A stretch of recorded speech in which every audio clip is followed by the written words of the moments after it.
Question number 11 में कहता है a particle start with a velocity u के साथ। एक पार्टिकल है वेलोसिटी u के साथ स्टार्ट लेता है, यानी कि इनिशियली जब टाइम 0 था तो v वेलोसिटी आपकी u होगी, and move in a straight line, और स्ट्रेट लाइन में मूव करता है। ठीक है, ये स्ट्रेट लाइन में एक पार्टिकल मूव करता है, उसकी इनिशियल वेलोसिटी जो है ना कि जब टाइम आपका 0 था तो वेलोसिटी उसकी इनिशियल वेलोसिटी u थी। If it's suffer a retardation, retardation होता है नेगेटिव एक्सेलरेशन को कहते हैं, डिक्रीज इन वेलोसिटी। ठीक है, equal to the square of the velocity, यानी कि जो एक्सेलरेशन है वो क्या है, रिटार्डेशन है तो नेगेटिव होगा।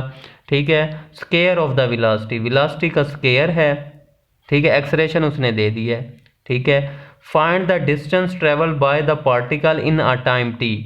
ठीक है, टाइम टी में पार्टिकल कितना डिस्टेंस कवर करता है वो आपने x फाइंड करना है, यानी कि आपने x फाइंड करना है टाइम टी में वो कितना डिस्टेंस कवर करता है। ठीक है बच्चों, रिटार्डेशन क्या होता है, होती एक्सेलरेशन है लेकिन नेगेटिव में लेंगे acceleration. a is equal to minus square of the velocity है तो a is equal to minus we square. ठीक है, तो बाय गिवन इंफॉर्मेशन, हाँ जी हाँ जी एक्सेलरेशन आपको दे दिया है माइनस वी स्क्वायर। ठीक है, और आपको कहता है कि आपने क्या फाइंड करना है, डिस्टेंस फाइंड करना है। इट मीन्स आपने क्या फाइंड करना है, एक्स फाइंड करना है। ठीक हो गया। अब 9, हाँ जी velocity acceleration, we know that, हम जानते हैं एक्सेलरेशन क्या होता है बच्चों, d v over d t.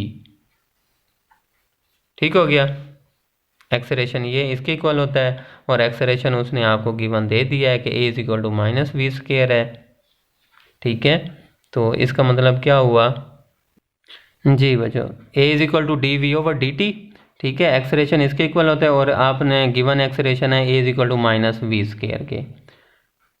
ठीक है, तो इसका मतलब है कि इसको मैं लिख सकता हूँ, this implies that d v over d t is equal to minus we square. ठीक हो गया। चलें बच्चे जी, अब क्या करते हैं, v को नीचे ले आएं और t को क्रॉस मल्टीप्लाई कर दें, तो ये बन जाएगा 1 over v square d v is equal to minus d t, ऐसे आ जाएगा बच्चों। ठीक है, अब वी स्क्वायर को ऊपर ले आएं तो ये बन जाएगा बच्चों v की minus two d v is equal to minus d t, taking integration on both side, taking integration on both sides. अब दोनों तरफ आपने क्या ले लेना है, इंटीग्रेशन ले ले, तो ये आ जाएगा v की power minus two d v is equal to minus d t. ठीक हो गया, तो ये आ जाएगा, हाँ जी v का डेरिवेटिव बार 1 है तो पावर में 1 का इजाफा, तो v की माइनस टू की इंटीग्रेशन आएगी v की minus 1 over minus 1 is equal to minus, और integration with respect to d t क्या आ जाएगा, t आ जाएगा, प्लस इंटीग्रेशन कांस्टेंट a आ जाएगा। ठीक है बच्चों, तो अगर इसको आप सॉल्व करें तो यह बन जाएगा minus 1 over v is equal to minus t plus integration constant a, इसे आप इक्वेशन नंबर 1 का नाम दे दें। अब मुझे ये इंटीग्रेशन कांस्टेंट a फाइंड करना है, तो कंडीशन लगाएं इनिशियली जी, initially when t is equal to 0, जब टाइम 0 था, देन वेलोसिटी आपकी क्या थी, u थी, यही थी ना बच्चों, इनिशियली विद वेलोसिटी u के साथ मूव करेगा, तो ये आ जाएगा जब टाइम 0 था तो वेलोसिटी आपकी u थी, पुट कर दें, ये बन जाएगा minus 1 over u is equal to 0 plus a, तो यहाँ से कांस्टेंट a मेरे पास आ गया माइनस 1 ओवर u, तो इक्वेशन 1 में पुट कर दें a की वैल्यू, तो क्या लिखेंगे, इक्वेशन 1 बिकम्स, तो इक्वेशन 1 क्या आ जाएगा, minus 1 over v is equal to minus t minus 1 over u, तो बच्चों क्या आ जाएगा जी, minus 1 over v is equal to minus t minus 1 over u, तो ये मेरे पास आ गया। अब क्या करें, माइनस से दोनों तरफ मल्टीप्लाई कर दें, multiplying on both side by -1, तो ये बन जाएगा 1/v is equal to t plus 1/u। ठीक है बच्चों, तो ये आ जाएगा 1/v इज इक्वल टू, हाँ जी, u एलसीएम ले लें तो ये बन जाएगा ut प्लस 1। ठीक हो गया, तो रेसिप्रोकल ले लें। ठीक है, तो v इज इक्वल टू क्या आ जाएगा, u/ut प्लस 1। ठीक है, ये मेरे पास वेलोसिटी आ गई, लेकिन मुझे तो क्या चाहिए, मुझे तो चाहिए था डिस्टेंस। नो, अब वेलोसिटी से हम डिस्टेंस फाइंड करेंगे। नो, v क्या होता है बच्चों, v होता है dx/dt, यही होता है ना वेलोसिटी का फार्मूला है। ठीक है, अब वेलोसिटी यहाँ पे गिवन है v इज इक्वल टू u/दिस, तो पुट कर दें u/ut plus 1।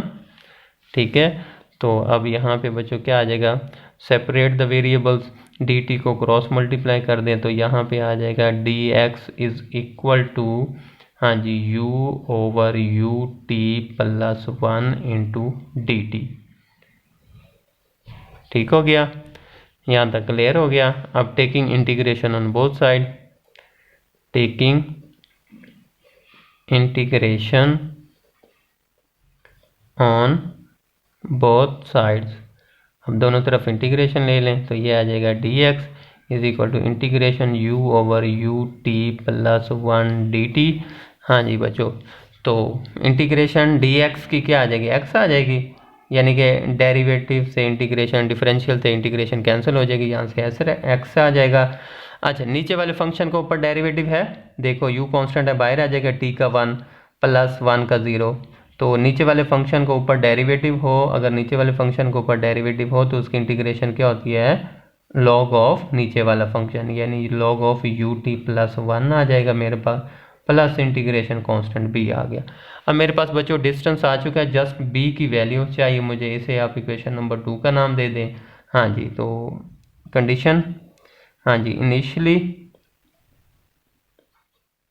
Initially when t is equal to 0, जब टाइम 0 था तो डिस्टेंस x भी 0 होगा, यही होगा ना, जब टाइम 0 था तो डिस्टेंस तो 0 था, लेकिन वेलोसिटी आपकी u थी। अब वेलोसिटी तो मुझे तो नहीं चाहिए, मुझे तो डिस्टेंस के बारे में बताना है। तो जब टाइम 0 था तो डिस्टेंस भी आपका 0 था बच्चों, तो यहाँ पे पुट कर दें तो ये आ जाएगा log ऑफ u, ठीक है, इंटू 0 प्लस 1 प्लस b, तो ये आ जाएगा log ऑफ 1 प्लस b, और log ऑफ 1 आपका क्या होता है 0 प्लस b, तो यहाँ से b की वैल्यू क्या आ गई मेरे पास 0। तो इक्वेशन 1 बिकम्स, क्या लिखेंगे, इक्वेशन 2 बिकम्स जी, इक्वेशन 2 में b की जगह 0 पुट कर दो तो मेरे पास क्या आ जाएगा, x is equal to log of ut plus 1, which is the required distance. तो ये था बच्चों आज का क्वेश्चन, तो उम्मीद करता हूँ आपको समझ आ गई होगी। ठीक है, बाय गिवन इन्फॉर्मेशन यहाँ से हमने स्टार्ट किया। ठीक है, डिस्टेंस फाइंड करना था, एक्सप्रेशन का फार्मूला पुट किया और उसके बाद इंटीग्रेशन करते करते यहाँ पर कंडीशन लगाई। यहाँ से पहले हमने वेलोसिटी फाइंड की, ठीक हो गया, वेलोसिटी फाइंड करने से बाद हमने वहाँ से वेलोसिटी की हेल्प से डिस्टेंस फाइंड किया और एट द एंड ये मेरा रिक्वायर्ड डिस्टेंस आ गया। ठीक है, एक्सप्रेशन से पहले वेलोसिटी होगी फाइंड, फिर डिस्टेंस फाइंड होगा। एक्सप्रेशन से हम डायरेक्ट डिस्टेंस फाइंड नहीं कर सकते, तो एक्सप्रेशन से पहले हमने वेलोसिटी फाइंड की, फिर वेलोसिटी को लेकर हमने डिस्टेंस फाइंड कर दिया। ठीक है बच्चों, तो उम्मीद करता हूँ आपको समझ आ गई होगी। अगर कहीं पे कोई पॉइंट समझ नहीं आया तो काइंडली बताइएगा।